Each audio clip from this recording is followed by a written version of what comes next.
Bonjour à tous. Je m'appelle Peter Pham. Je suis vice-président du Conseil de l'Atlantique à Washington et directeur de son Centre pour l'Afrique. Et j'ai le plaisir d'être aujourd'hui avec mes amis, M. Moïse Katumbi et M. Félix Tshisekedi, pour un nouveau Facebook Live sur le Congo et la situation politique dans ce pays. Merci à vous deux d'être avec nous aujourd'hui. Merci. Merci. Pour commencer, vous venez de faire une grande annonce cet après-midi lors d'une table ronde au Conseil de l'Atlantique. Pourriez-vous en parler? Oui, merci beaucoup, nous venons de parler un peu de la situation dans notre pays, parce qu'aujourd'hui, il y a l'insécurité totale. On a un président qui ne veut pas partir, qui veut briguer son troisième mandat et qui est en train de tuer le peuple congolais.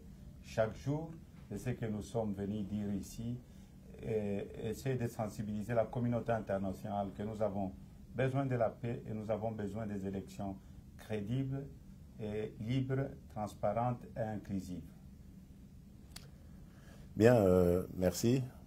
Nous sommes effectivement, comme le dit mon frère, venus parler aussi du processus électoral et du risque que le Congo court actuellement de tomber dans la guerre civile avec des élections non organisées ou carrément pas organisées du tout. Le processus électoral tel qu'engagé à ce stade comporte énormément de tares. L'environnement politique est très mauvais. Il y a une multitude de partis politiques. Je suis de l'UDPS. Aujourd'hui, nous avons 4 UDPS, dont 2 ont été fabriqués par le pouvoir, je dis bien fabriqués, qui n'ont aucune base légitime. Les dédoublements continuent, l'insécurité continue, la violation des droits de l'homme continue et des libertés. La situation est grave et nous sommes venus demander le soutien de nos partenaires pour que les choses rentrent dans l'ordre et qu'on aille à des élections réellement démocratiques et finalement à une alternance. À propos, le CENI a annoncé que les élections auront lieu le 23 décembre à un retard de plus de 2 ans. Quelles sont les conditions requises pour garantir que les élections se déroulent de façon crédible dans la transparence? La première des conditions, je pense que c'est déjà le fait de retirer la machine à voter, qui est une machine à tricher.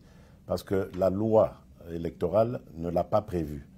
Au contraire même, elle interdit, à son article 237, l'utilisation de la machine à tricher. Et donc, pour nous, la première condition, c'est celle-là. La seconde, c'est le nettoyage du fichier, parce que pour le moment, le fichier comporte en lui-même beaucoup de faux électeurs qui, le moment venu, seront utilisés pour faire basculer les résultats. Ensuite, il y a le grand problème de la sécurisation. Je vous ai dit qu'il y a des amis qui sont en prison, d'autres en exil. Nous pensons que ces élections doivent être inclusives et les candidats doivent être protégés avant, pendant le scrutin et après. Monsieur Katumbi, que doit faire la communauté internationale? Je crois que la communauté internationale doit faire pression sur la CENI. Je crois que la CENI porte cette responsabilité d'organiser des élections. Si elle n'est pas capable, elle n'a qu'à partir, elle n'a qu'à démissionner parce qu'aujourd'hui, nous déplorons beaucoup de morts, comme nous l'avions dit dans notre interview. Il y a eu beaucoup de morts de personnes tuées. L'instabilité dans notre pays, c'est à cause des élections. Mais qui est responsable? Parce que la CENI doit être indépendante. Aujourd'hui, la CENI n'est plus indépendante. La CENI défend les intérêts d'un président illégitime, de M. Joseph Kabila, qui doit partir. Donc la CENI doit comprendre qu'elle peut être poursuivie aussi le jour qu'il y aura un état de droit. Parce que tous ces morts que nous déplorons chaque jour, tout ça est causé par la CENI. Donc le plus important pour nous, nous voulons, comme mon frère Félix l'a dit, nous sommes ici à Atlantic Council, nous sommes venus démontrer que l'opposition est unie et nous demandons à nos supporters, donc à nos militants, d'être ensemble. La seule cause, nous nous battons pour les élections. Et notre ennemi aujourd'hui, il n'y a pas d'autre ennemi. Nous avons un seul ennemi qui veut rester au pouvoir, qui veut humilier le peuple congolais, qui est Joseph Kabila. Si je l'entends bien, vous mettons ensemble vos forces pour lutter pour les élections? Nous nous mettons ensemble parce que nous ne voulons pas trahir le peuple congolais. Le peuple congolais a tant souffert. Ce n'est pas nous, politiciens, nous, leurs leaders, qui vont trahir le peuple congolais. Nous avons toujours été ensemble dans le rassemblement et ils doivent nous faire confiance. Si nous sommes ici, si nous avons laissé nos familles, si nous sommes aux États-Unis, si nous sommes en train de parcourir même d'autres pays ou la sous-région aussi en Afrique, parce que nous avons besoin de sauver notre pays ensemble avec le peuple congolais. Vous voulez ajouter quelque chose, M.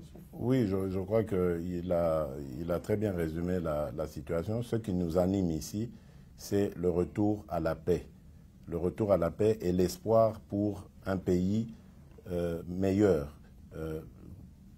Que le Congo se tourne enfin vers le développement, que les Congolais vivent en sécurité et que nous puissions enfin penser au bien-être du peuple congolais. Parce que jusqu'ici, le quotidien du Congolais, c'est la pauvreté, les difficultés, l'insécurité, et tout ça, c'est inadmissible. Quand on est ou on se veut être un dirigeant responsable, on doit normalement éradiquer ces problèmes dans son pays. Dans le cas que le président Kabila refuse de quitter le pouvoir ou les élections n'y a pas lieu, que ferez-vous? Ben, nous allons continuer nos actions. Vous le savez, nous sommes engagés dans ce combat depuis maintenant plusieurs années, derrière notre défunt leader Étienne Tshisekedi, qui, pour votre information, n'est toujours pas enterré, plus de 16 mois après son décès. Donc nous allons continuer ce combat parce que notre objectif, ce n'est pas de faire la guerre au Congo, mais notre objectif, c'est d'amener une alternance pacifique par des élections crédibles et pour l'instauration d'un État de droit, un État qui va, comme je l'ai dit précédemment, se tourner vers les besoins de son peuple et non pas vers ce à quoi nous assistons aujourd'hui. Donc nous allons continuer le combat parce que c'est ça notre mission de leader politique et nous n'allons pas nous fatiguer. M. Katumbi. Oui, nous allons continuer avec le combat et surtout, nous allons, si Kabila n'organise pas les élections, nous allons avoir une transition sans Kabila parce qu'il a eu la chance à 2 reprises, en 2017, 2018, et Kabila ne veut écouter personne. Donc pour nous, Kabila nous amène vers une transition sans Kabila. Et le plus important pour nous, nous n'allons pas accepter d'autres négociations, nous n'allons pas trahir le peuple congolais. Alors, eh bien, je pense que c'est tout pour aujourd'hui. Merci beaucoup à M. Moïse Katumbi et Félix Tshisekedi d'avoir été sur cette plateforme.